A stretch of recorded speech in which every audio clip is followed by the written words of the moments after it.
You see one hand with glove on, you see one hand with no glove. That is because I have a cut on my hand and I have to keep it gloved up and covered.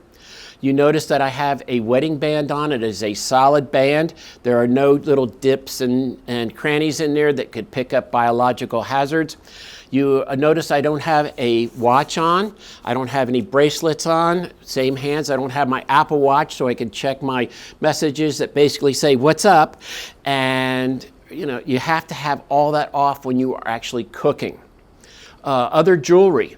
Necklaces can't be used or they have to be held behind your chef coat. They can't dangle out. The only earring that you could wear is a stud earring or a small clip-on, but no danglies, no with school spirit on it, no 4-H danglies hanging down. And that includes piercings throughout the body. They cannot be exposed.